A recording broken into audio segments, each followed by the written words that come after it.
today's session on articulated hand. This is articulated hand. And which side is this? This is right side. How can I say that? Because these are the bones of thumb. These bones present in the thumb. Thumb contains one metacarpal bone, two phalanges. But if you observe remaining fingers, one metacarpal bone, three phalanges. 1, 2, 3, 1, 2, 3, 1, 2, 3, 1, 2, 3. But if you observe thumb, one metacarpal bone, 1, 2, two phalanges. And if I keep like this, I can say that this is left. But here one more thing we have to keep in mind, that this is the dorsal aspect or dorsal surface of the bones. These dorsal surface of the bones are convex and these are ventral surface of the bones. These ventral surface of the bones are concave.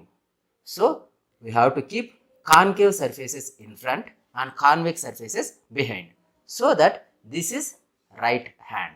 That means right articulated hand. Clear? Then hand contains three sets of bones. Here these are the bones. These bones are carpal bones and these bones are metacarpal bones and these are phalangeal bones. So if you take these carpal bones, these are 8 in number, arranged in two rows, proximal row, distal row. Proximal row bones are scaphoid, lunate, triquetral and pisiform. If you coming to the distal row bones, trapezium, trapezoid, capitate, hamate. To remember all these bones in order, we used to say one mnemonic. She looks too pretty, try to catch her. Scaphoid, lunate, triquetral, pisiform, trapezium, trapezoid, capitate, hamate. Then if you see common features of these carpal bones, all these bones are cubical in shape. What does it mean? If it is cubical in shape, each bone contains 6 surfaces: superior surface, inferior surface, anterior surface, posterior surface, medial surface, lateral surface. So each bone having 6 surfaces. That is one. Then these are ventral surfaces of the carpal bones and these are dorsal surfaces of carpal bones.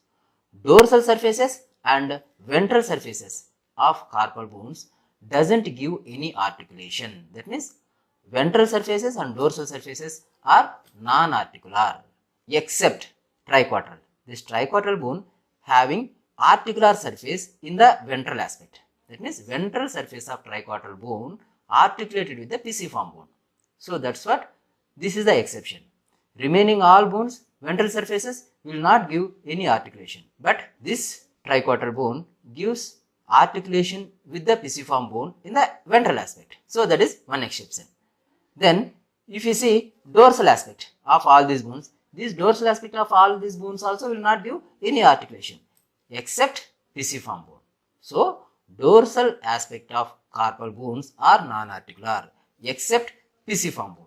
See, this is pisiform bone. This pisiform bone having ventral surface. So this is ventral surface. This is dorsal surface. This dorsal surface of pisiform bone articulated with the triquetral bone. That's what this bone is exception. For what? Dorsal surface of this bone having articular surface. Then ventral surfaces of all these bones, they are narrow or smaller. If you observe dorsal surfaces, these are larger. That means dorsal surface of carpal bones are larger, ventral surface of carpal bones are smaller. Because of that only ventral surface became concave, dorsal surface became convex.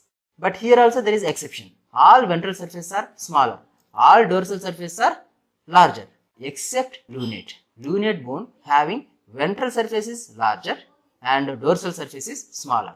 That's what lunate dislocations are common when you are falling on the flexed position and the elbow in flexed position. And in that position, if you fall on the wrist, which leads to dislocation or ventral dislocation of lunate bone, which leads to compression of median nerve, which leads to carpal tunnel syndrome.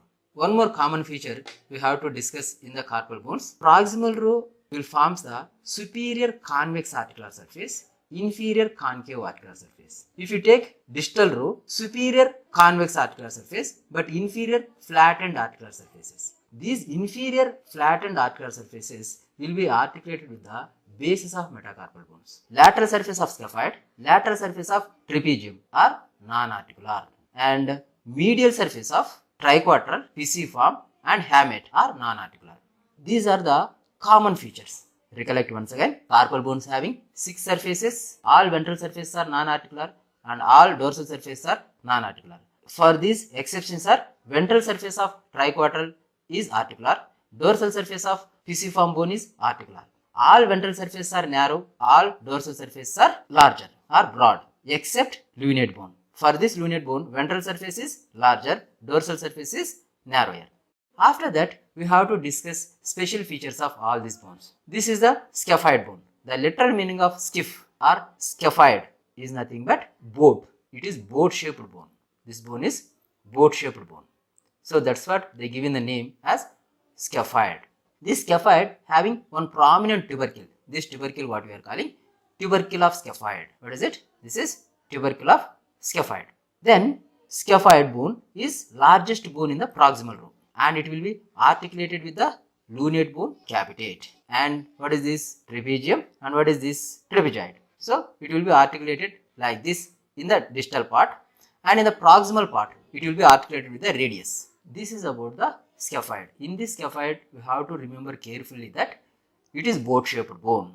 It is having tubercle. That tubercle what we are calling tubercle of scaphoid. That's it. Because when you are studying flexor retinaculum, this will only give attachment. So this is tubercle of scaphoid. Then next bone. What is this bone? Lunate. The literal meaning of lune means moon. This is half moon shaped bone. That's what this bone what we call lunate bone. Lunate bone, ventral surface is larger than the dorsal surface. That's what lunate dislocations are common when you fall on the flexed wrist. If you coming to the lunate bone articulations, superiorly radius, laterally scaphoid, inferiorly capitate hamate, medially triquetral. These are the articulations. Then if you coming to the triquetral bone, the literal meaning of triquetral means 3-cornered bone. That means it is pyramidal in shape.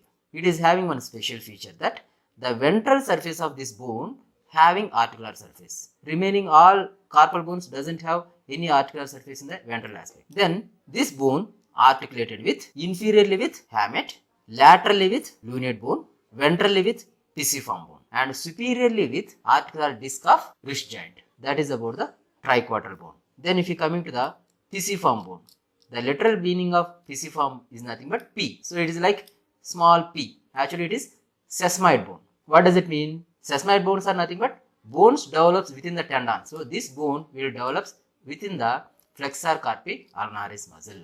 That's what this bone is, sesamoid bone. Coming to the second row, this is trapezium.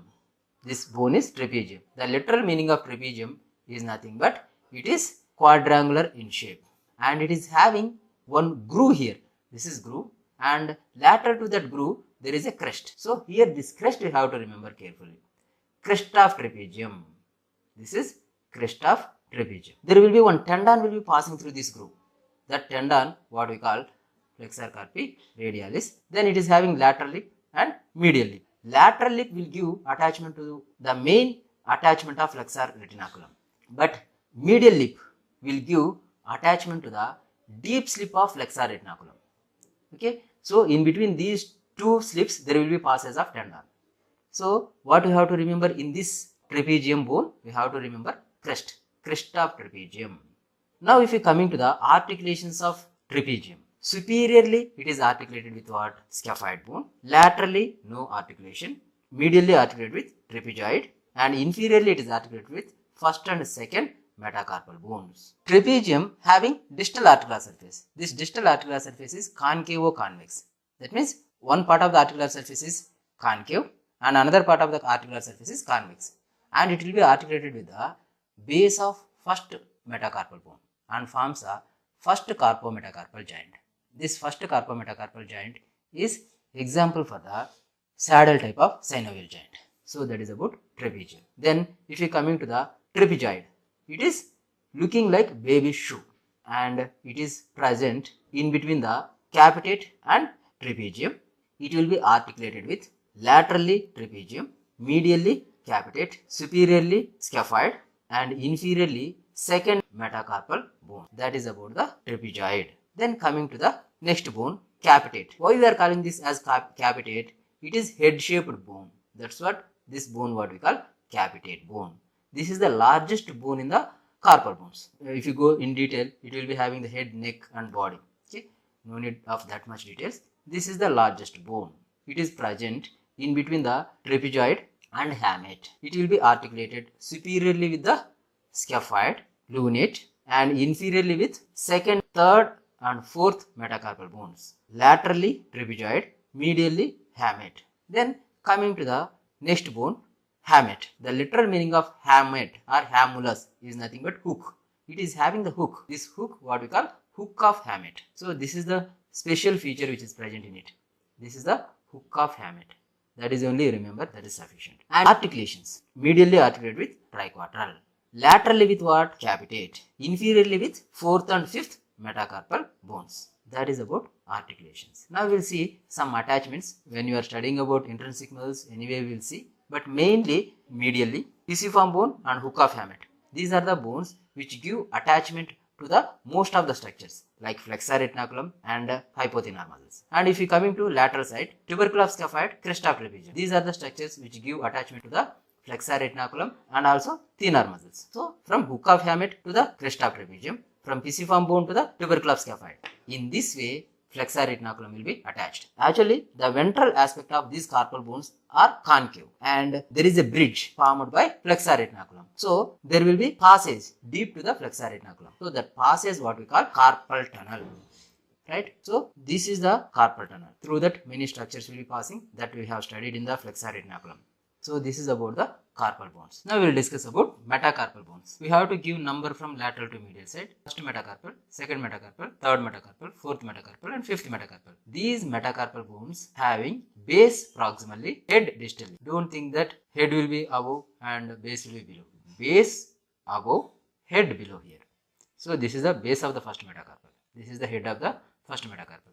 These are the bases of remaining metacarpals and these are heads of remaining metacarpals. If you observe, ventral surface or palmar surface of metacarpal bones are concave if you compare with dorsal aspect.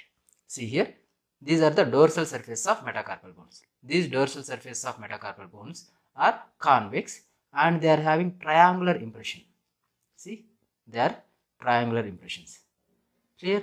So, dorsal surface of metacarpal bones are convex and the ventral surface of metacarpal bones are concave. And these bases are articulated with the carpal bones. That means distal row of carpal bones and forms the carpo-metacarpal joint. In between the proximal row of carpal bones and the distal row of carpal bones, here one more joint is there. This joint is mid-carpal joint.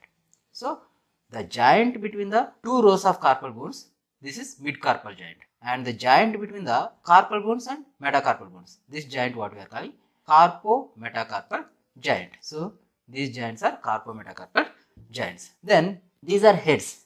These heads articulated with the proximal phalanx. See, this is head of the second metacarpal and this is the proximal phalanx of index finger. It forms the metacarpophalangeal joints. So, these joints what we are calling metacarpophalangeal joints. So, these metacarpophalangeal joints forms the knuckle. So, these are what we are calling knuckles. Right? These are knuckles. Clear? Head of metacarpal bones with the base of proximal phalanx forms the metacarpophalangeal joints. And what is the difference between these four metacarpal bones and the first metacarpal bone?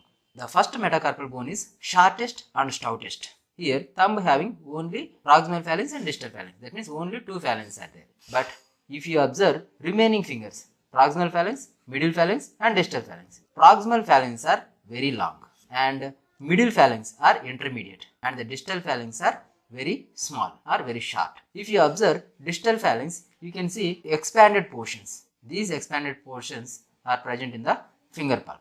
In between the phalanges, there will be interphalangeal joints. This is proximal interphalangeal joint and this is distal interphalangeal joint. But if you observe in case of thumb, only one interphalangeal joint is there. So, this is one interphalangeal joint. But in case of remaining fingers, this is proximal interphalangeal joint between the proximal and middle phalanges and the distal interphalangeal joint in between the middle and terminal phalanx. So, this is proximal, this is distal interphalangeal joints. This is about the articulated hand.